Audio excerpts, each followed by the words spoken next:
for hosting the event. I'm really excited to be here. Thank you all for joining tonight. As Catherine said, I'm a health coach and a healthy cooking instructor, and I was excited to get this opportunity to share with you some of my favorite healthy-ish cocktails and healthy holiday food that I think could bring some holiday joy to your table this year, even though the holidays might not look like they have in the past. We're not going out and socializing. Doesn't mean you can't have a Zoom dinner party for the holidays and have something beautiful and healthy at the same time on your table. So these can be used throughout the year. These are some of my staple recipes for all year long. So first, we're going to be doing 3 cocktails and then 3 of my favorite food recipes. So for the first cocktail, you probably all know it, but I did want to share with you just how easy it is to make. It's a white wine spritzer. The reason I love this drink is it is lower in calories, and it's my go-to drink if I have a daytime event to go to and I don't want to be tired or sluggish, you know, later on in the evening. It's something that you can sip on and still feel like you're part of the party. So the white wine spritzer is simply in a wine glass. You fill it with ice.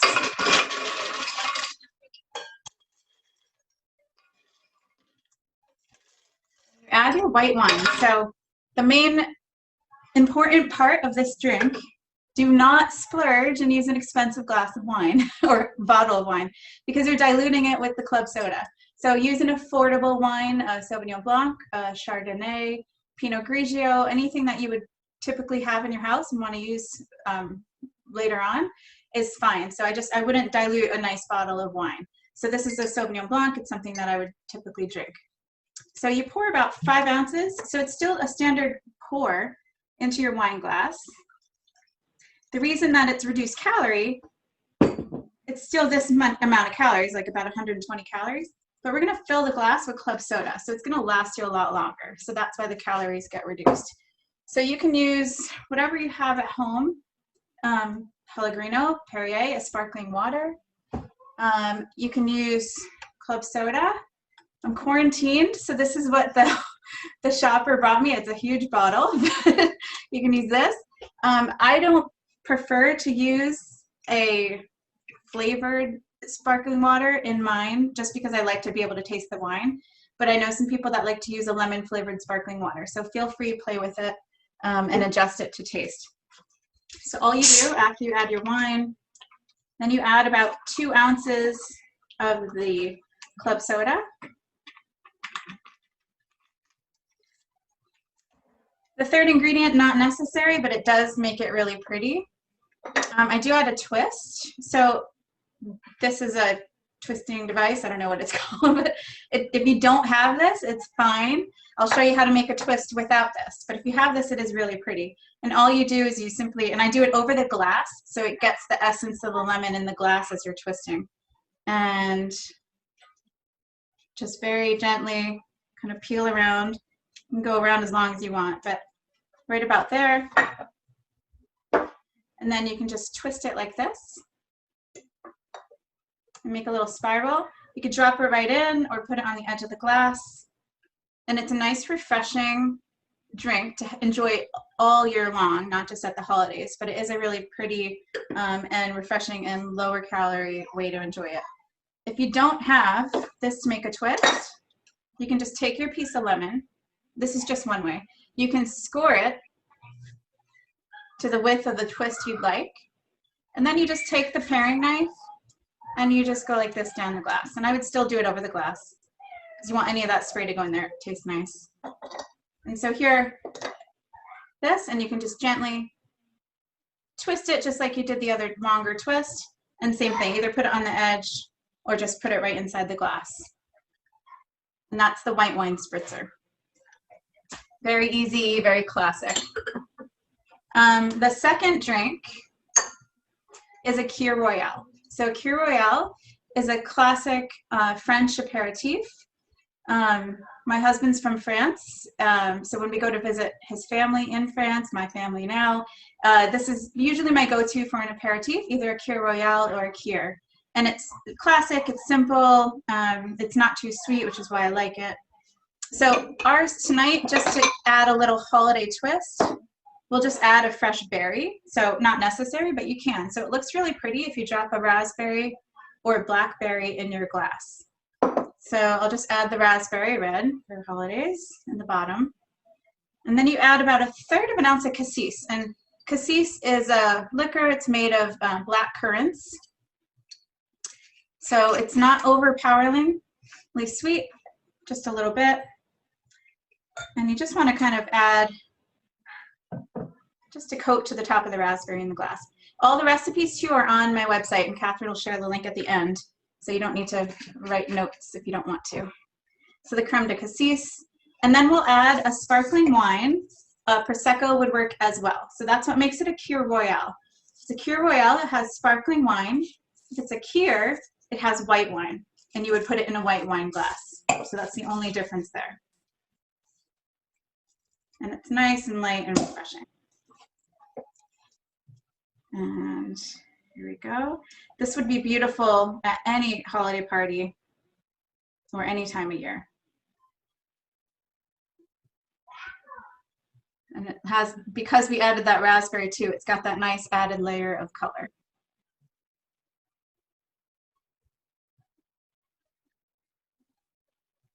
And that's it, that's your Kir Royale. So delicious, elegant, but easy. So we like those. So I hope you try that one. The third one is a little bit more detailed and complicated. So it seems, it's not really as complicated as you would think, but there's a few more ingredients. I got this idea. Inga, who also posts, I put videos on the Danbury YouTube channel, and Inga is a dietitian. She posted a strawberry mocktail mojito over the summer, and it looked amazing and delicious. So I did want to add a twist to it and make it a little more a holiday, and so I thought blood orange would be perfect this time of year, since not much fruit is in season in our area, and the citrus fruit is one that I could find that was, and it looks beautiful. Plus, this is wonderful because it's so easy to make kid-friendly. All you do is eliminate the rum. My son loves these. I have a glass here because as soon as he comes upstairs, he's going to ask me to make him one once he sees the one that I've made for the demonstration. So, and you probably have most of the ingredients on hand, except for the blood orange, but you can just use a clementine too, or the strawberries. So I did take a whole blood orange and I cut it in half. I peeled, well actually I cut it then, that half, I cut into thirds. So I'm going to keep one as a garnish, and I put a slit, oops, no I didn't, I put a slit here, so we can garnish the glass at the end. The other orange that I'm going to put in the glass, I did peel, because you'll probably want to end up eating the orange. So we'll put that in the glass first. This is a highball glass. Once you get the orange in, you'll put your mint. So on the recipe, it calls for 8 to 10 mint leaves. The mint that I have, is the leaves are huge. So go judge by the size leaves you have.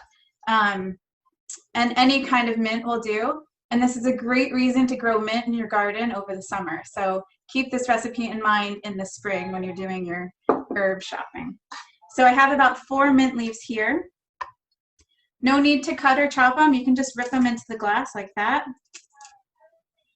Smells really, really good.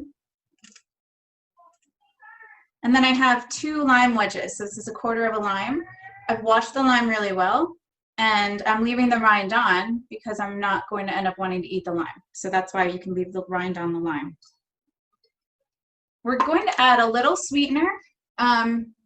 I tried it without the sweetener and it was delicious, but it wasn't amazing. So just by adding a 1/2 teaspoon of maple syrup, it really does take it up to that amazing level. But feel free to omit it if you're watching sugar.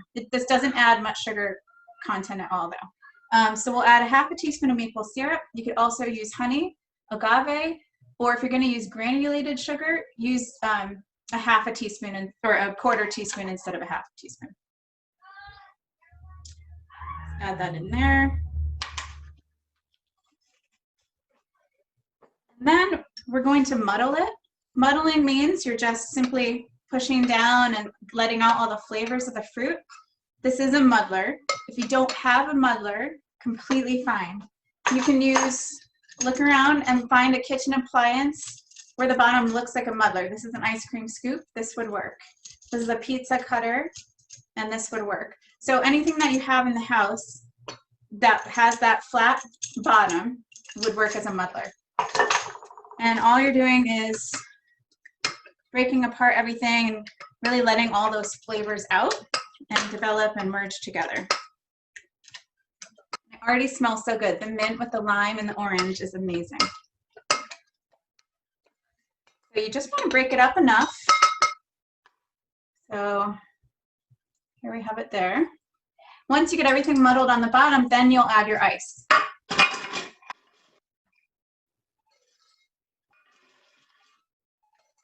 So I fill the glass about like that.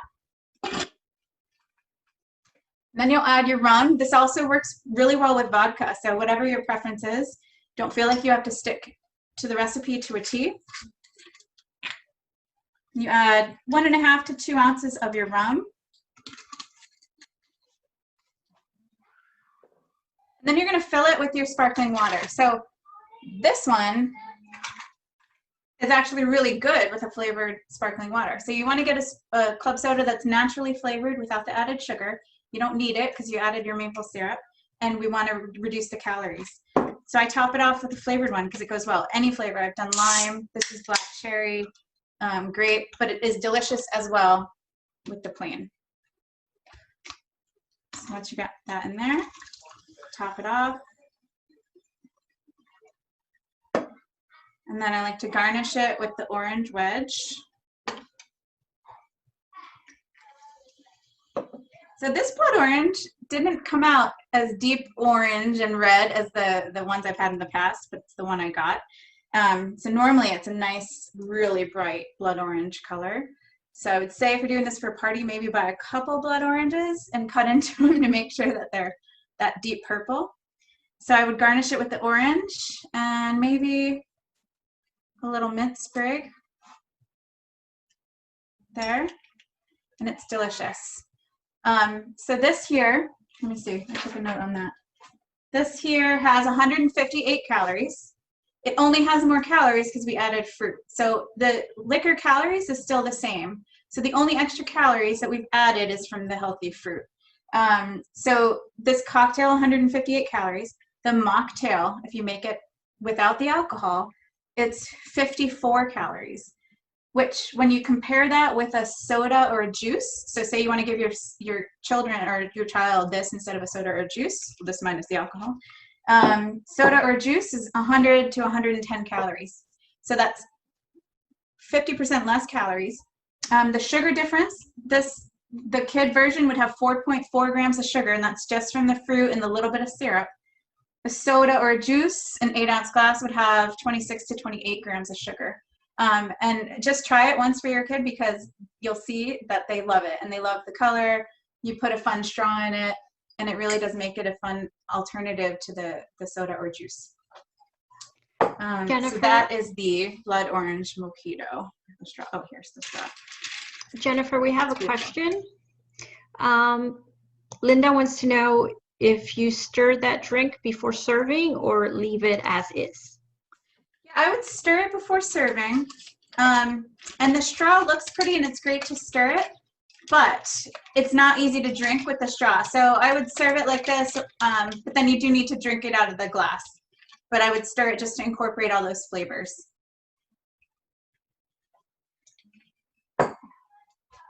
Any other questions about the cocktails?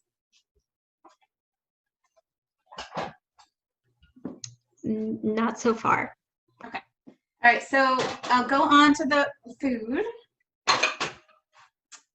It's a lot of recipes to juggle, so I'm switching stations here. Here we go. All right. So I'm starting with a really fun appetizer. So I got this Cooks Illustrated magazine about a year ago, and a couple months ago I finally had time to read it. And I actually read these magazines just because there's so much good information. I don't just flip through for the recipes.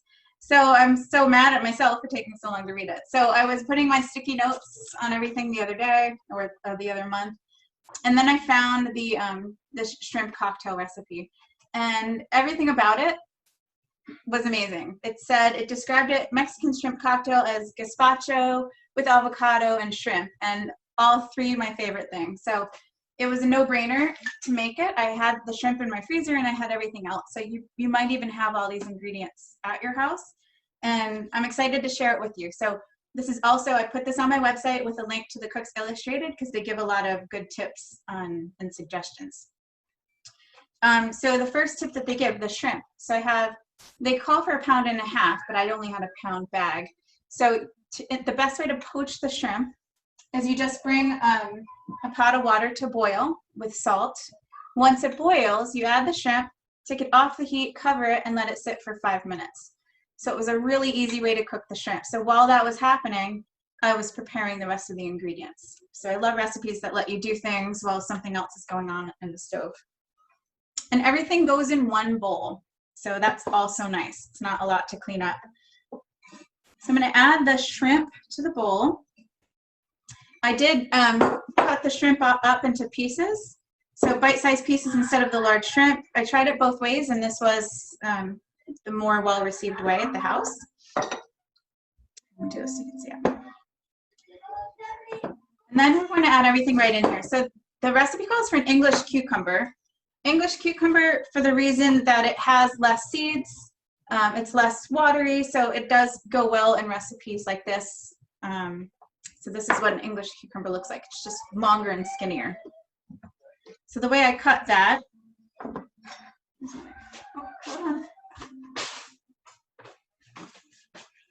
I slice it down the center, and then I slice it in half again. So I want them to be smaller slices. And then I just go down in lines here. I don't know if you can see that. The best way to hold your hands when you're cutting, you want to make the claw so your fingers aren't there, so you don't cut your fingertips off. So hold using a claw, and then just slide the knife down. So I'm just making small cubes with the cucumber. If you don't have cucumber in the house, I'm sure celery would work really well with this too. Just as you're making it, picture gazpacho. I bet this would be great with zucchini. So there's a lot of ways that you could modify this recipe, especially if you can't get to the grocery store, with whatever fruit and vegetable, or with whatever vegetables you have in your house. So we're going to put all that in.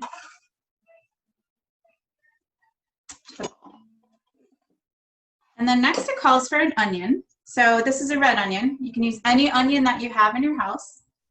The best way to cut an onion, so I'll just tell you in case you don't know this part. So here's a full onion. So you want to cut it down through like any end, cut it down. It's easier on this end because it's a little flatter. Once you cut it in half, then you want to cut off the end that's the pointier end. So you cut that part off, but you leave on the part that's got these little like hairy things coming out. The reason you leave that on is because it prevents all the juices from seeping out, which make you cry. So if you leave this end on, you're less likely to have the hurt eyes. So we're going to leave this end on, and I just slice through like that. However thick you want the onion to be, so use that to preference. And then you go again this way, however big you want the slices. And then using that claw again, just rock your knife. And then you get a nice easy dice of that lemon, or of that onion. Goes all in the same bowl.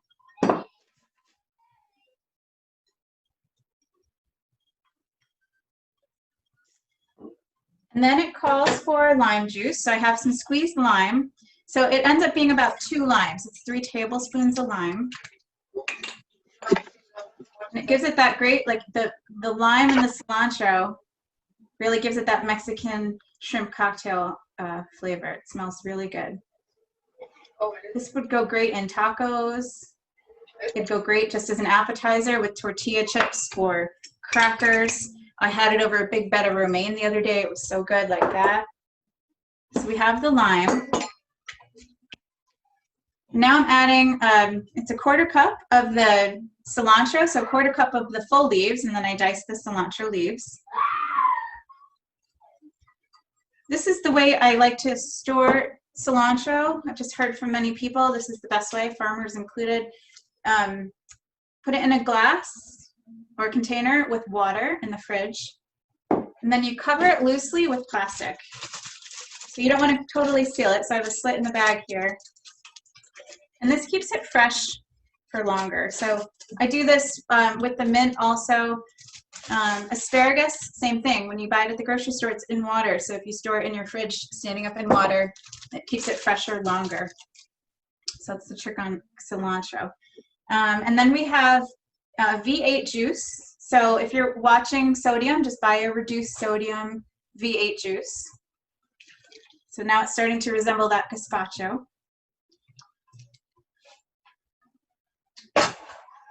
Hot sauce. I like this Sriracha hot sauce. It has no added sugar, no high fructose corn syrup. It's literally made of all vegetables. I get this anywhere. Trader Joe's, Stop and Shop, anywhere usually has it. And it's not too spicy, so it keeps things kind of kid-friendly. So we're going to add 2 teaspoons of that.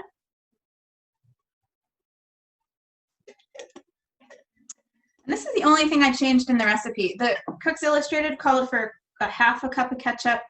It was a little too sweet for me and my husband, so I still used a 1/2 cup, but I left about a 1/2 inch open, so it's probably about 1/3 cup of ketchup. I'm using a ketchup with no high fructose corn syrup. Get that all in there. And let me see. And then I already added salt to the shrimp when I poached it.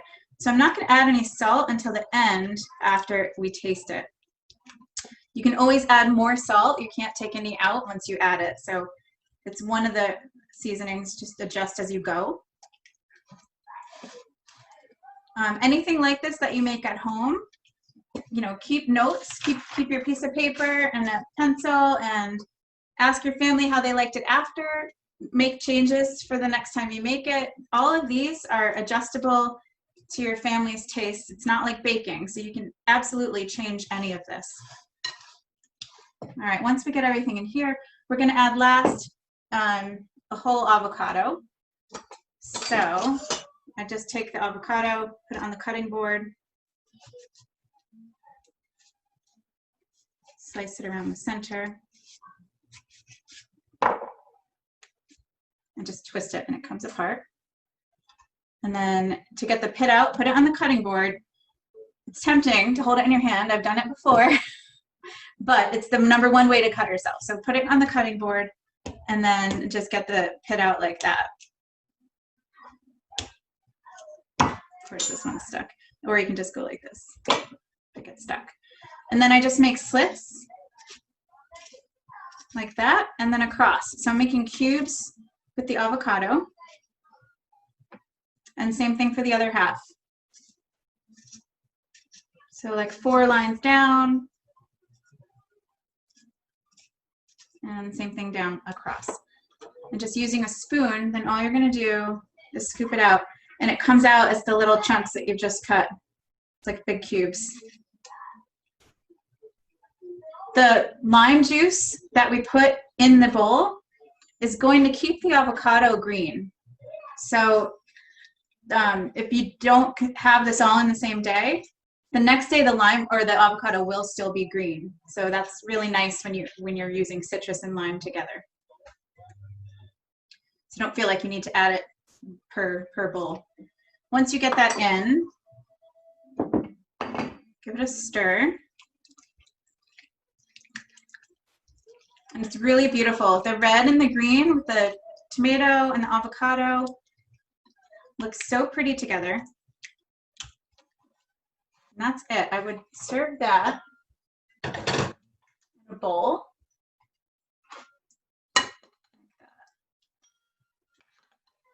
So if it's for an appetizer, you could even put a bed of romaine in there first. So you could put it like that, garnish it with a lime wedge, and put a few tortilla chips or the saltines there. And it's really beautiful. I don't know if you can see it there, but it's such a nice, and it's so healthy and refreshing, and it's a nice hors d'oeuvre to have.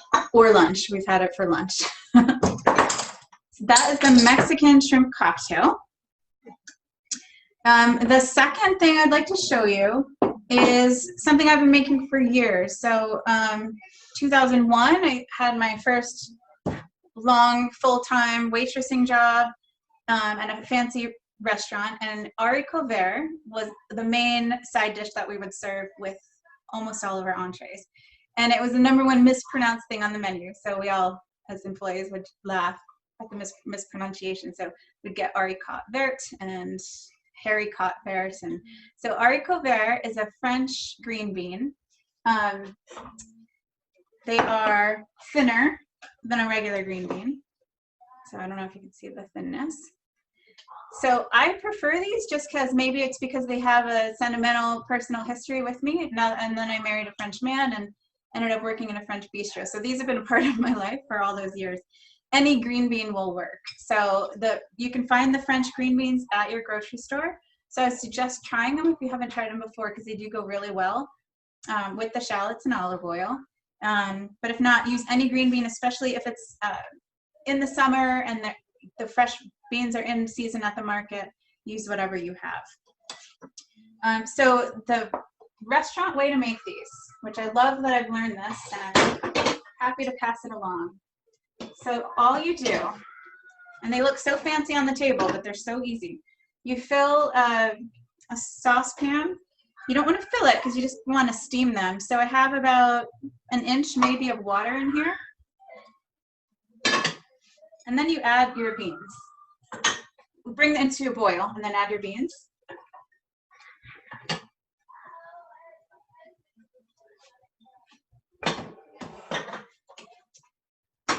And then I would add just a sprinkling of salt to this. And I use the tongs because they're the easiest, and give it a toss around. And then cover it. You let that sit for anywhere from 3 to 5 minutes, all depending on your texture preference. Some people like a mushy bean, some people like them firm, some people are right in the middle. So go by what your family likes. Just remember, if you're going to reheat them, if you're making it a day ahead for an event, if you're going to reheat them, they're going to cook more. So then go a little under, maybe at the 3-minute mark. The trick I've learned from the restaurants and from my dad being a chef is if you're not going to serve them right away, blanch them. So as soon as they're done steaming, you want to put them in an ice bath, and that shocks them and it stops them from cooking anymore. And it's a great way for many reasons. One, they're a staple for my food prep for the week. If I'm going to have a Sunday where I have some time, I'll blanch some green beans so that I have them during the week that I could just either use as a side dish for dinner or dice them up and put them cold in a salad for work. So they're a great staple for a food prep item. Second, if you have a party you're going to or event you're hosting and you want to do the beans the day before to have one less thing to do, shock them in that ice bath, keep them in the refrigerator, and then the day of, you'll toss them with your shallots and oil and just reheat on top of the stove or in the oven, whatever's convenient. So it's a really easy way to have a nice, elegant dish. Let's see. So I love shallots. So I'm going to use a lot of shallots, but again, this is to taste. So let's see, a lot of stuff here. I like shallots because they're mild. I don't know, I think it's just a preference. So they just smell really delicious. If you don't have shallots, use a red onion, use a Vidalia onion, use leeks, anything you have that will work with this recipe. For 1 pound of the green beans, I'm going to use 2 large shallots. So about 2 shallots that size. Again, up to your preference. So the shallot, I'm going to cut the same way as I did the onion. So this is the end I'm going to leave on. And I'm going to cut off the pointy end. Once you get that cut off, instead of holding it this way like I did the onion, I'm going to keep it like this. It's a little more stable. And then I peel off the outer layer and that outer thin layer of onion. So here we go. So there's two ways you can cut it for the haricot vert. You can either cut it into half moons, slice thin, or you can dice it like we did the onion. So for my preference at home with my 5-year-old who doesn't like onions, I do the half moons because then it's easy for me to scrape them off the green beans when I put them on his plate. But it's totally up to whatever you prefer. If I'm gonna dice it, I would do the same thing I did with the onion. And slit down here, and then dice it like the onion. Main important thing is to watch those fingers. And that's it. So that's the shallot. For an event, what I would do is I would saute the shallots. If it's the same day, I would saute them in the same pan that I'm going to use to serve it. So this is something I would use, or any other oven-proof pan, I would use that. So it's one less dish to clean up. For heat cooking, higher heat, especially, this won't be high heat frying, but I use avocado oil. You just want to make sure whatever oil you're buying, you want to make sure that it says higher heat. So some oils are delicate. Once the oil starts smoking, it's producing carcinogens, which cause cancer, and that's what's the unhealthy fumes you're breathing in. Avocado oil is expensive if you go to your grocery store. So my trick and my tip is to go to TJ Maxx or Costco, Home Goods. They have the same good stuff at half the price. So any fancy ingredients like that, I definitely use those stores for, because you have some great finds there. So for 1 pound of the green beans on a medium heat, I'll add about 2 tablespoons of the oil. If it's a decadent holiday event, maybe I'll add a 1/3 tablespoon, but 2 tablespoons really gets you the nice flavor while keeping the calories in check. Shallots are delicate, so you want to be cautious when you're sauteing them. You want to constantly stir. They're not as thick as, say, a Vidalia or a Spanish onion, so you kind of have to be on top of them. But the bonus of that is they don't take as long to cook, so that they'll probably take 1 to 2 minutes to saute. So once the oil's heated up, we just add them here. And sauteed shallots on your stovetop smell amazing. Just to let you know, they're my favorite smell, I think. So once we have the shallots in there, once they start to decompose a little and caramelize a little, then you want to add your salt. You want to wait until they start to decompose and caramelize a little before you add the salt, because if you add the salt right away, it sucks out the water, and then they don't get that caramelized color. So just let them open up a minute. I have my salt here. I'm using this, I love this pink Himalayan salt. Again, I got this probably at TJ Maxx or Home Goods. So it's a great way to get that nice stuff at a better price. So I'll add a 1/4 teaspoon salt, just because you can add more later if that's not enough. And that's it, it already smells so good. So you could keep going with this, or you could just leave it as is.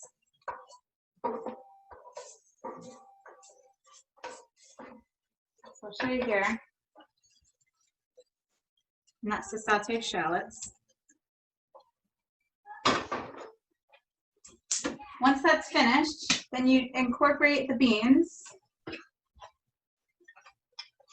And then it looks really pretty.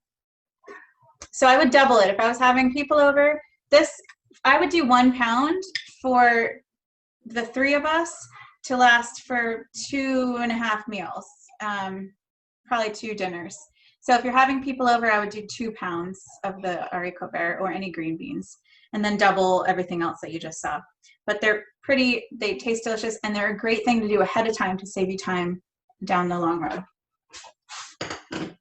Okay, Last but not least is the dessert. So I'm excited to share this one with you.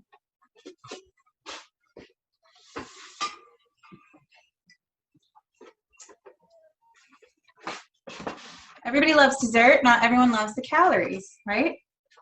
So on a search to find something healthy and delicious and also kid-friendly, it just seems so simple. I'm surprised I haven't made this before. So chocolate-covered fruit, easy, and pretzels. And this is a really great way to have the kids help if you have kids or grandkids. Move this here. So what you want to prepare in advance is get a baking sheet or something flat that you have room in your refrigerator, because you're going to want to chill the chocolate after you coat the fruit and pretzels. And then you can either use parchment paper or a non-stick baking mat. Put that off to the side. I'm doing pretzel rods, but you can do any shape or size pretzel. These I found are the easiest to dip and look pretty. The smaller pretzels get a little messy, but that's all right. The kids like that. Strawberries are not in season, but who doesn't love chocolate-covered strawberries? This was the, I think the first Valentine's Day my husband and I spent together. He was the bartender. I was the waitress at that French bistro I told you about. And he left work early on Valentine's Day because it was our anniversary. And he raced home and he prepared chocolate-covered strawberries for me and had champagne, and it was so romantic. And so every time I see a chocolate-covered strawberry, I think of that night 11 years ago. So I'm doing strawberries for the fruit, plus a clementine, because they're in season, and it seems like a fun idea, and it's easy for my son to hold also.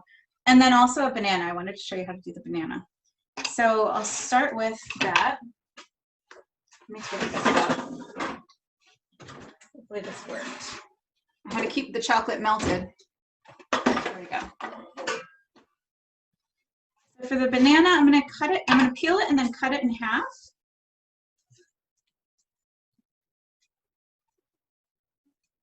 Like that. And once you get it cut in half, I've done it as cubes too, and that works just as well.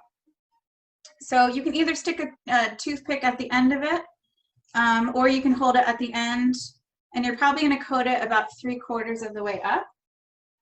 So in this bowl here, I have melted chocolate. I'm using a semi-sweet chocolate that's dairy-free. I don't know what brand it is, but that's all I have here. It's 1 cup of chocolate, and I microwaved it for 3 minutes at 50% power. The important thing is just to check it every 30 seconds and stir it with your spoon so that it doesn't get burnt. If you let it go the full 3 minutes, it'll get burnt, and then it has that burnt flavor. So stir it every 30 seconds at 50% power. Then you take your fruit, and you'll just dip it in the chocolate as far up as you can get it. And once you have that dipped, then you can add toppings if you like. So here I have some crushed walnuts, optional, but you can absolutely, here I'm going to drizzle them on top so I don't get the chocolate in the bowl. It looks really pretty like that. Put it here. And then what I did to crush the walnuts, again, you don't need to have a mortar and pestle. That's how I did it. I like to use this for herbs too. But if you don't have this in your bowl, just use your makeshift muddler, the ice cream scoop, or your pizza cutter, and you can do the same thing. You get the same effect. I also have, this is the part that makes it fun for the kids, you could set it up like a Sunday station. There's some round little sprinkles, and there's some regular sprinkles. And my son's favorite has become this white chocolate, so he's in love with the white chocolate now. So that's the banana there. And the clementine, same thing. I'm just going to dip it as far into the chocolate as I can get. You can add the walnuts if you like. I'll just leave it like that. And it's really easy. What's cool about this recipe is you can make this for 1 person, or you can make this for 20 people. If you're home alone one night and you really want dessert, but you don't want to splurge, just don't melt a whole cup of chocolate. If you have a chocolate bar, break off 2 pieces, melt it in the oven. And if you have an apple or cantaloupe, whatever fruit you have in the house, this works great with. My aunt and I were talking last night, and we were brainstorming about fruit ideas, and it both occurred to us at the same time that if you had an apple slice and you coated it in peanut butter and then dipped it in the chocolate, how amazing that would be. So don't be surprised if you see that on my website soon. So here's the strawberry, and same thing, I'm just gonna sprinkle some sprinkles right over it. Like that, and just lay it on your tray. And then here, we'll do one with this. And then another strawberry.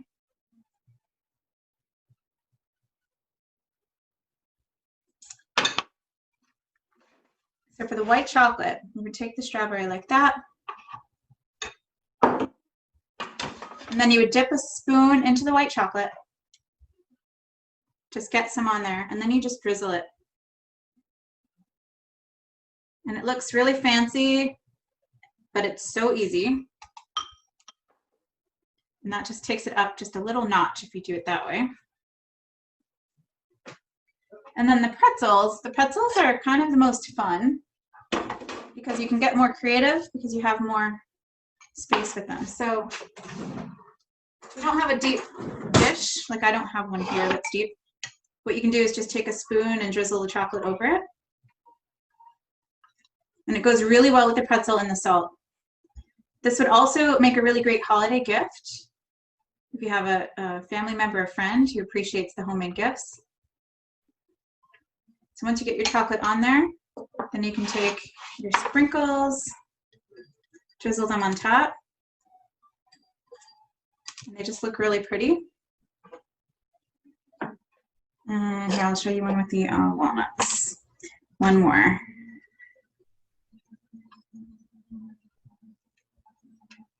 So once you get the chocolate coated there, let the excess drip off. And then you take your crushed walnuts and just drizzle it there. It looks like something you'd find at a fancy bakery. There you go. So once it cools off, looks even better. I will show you the final product.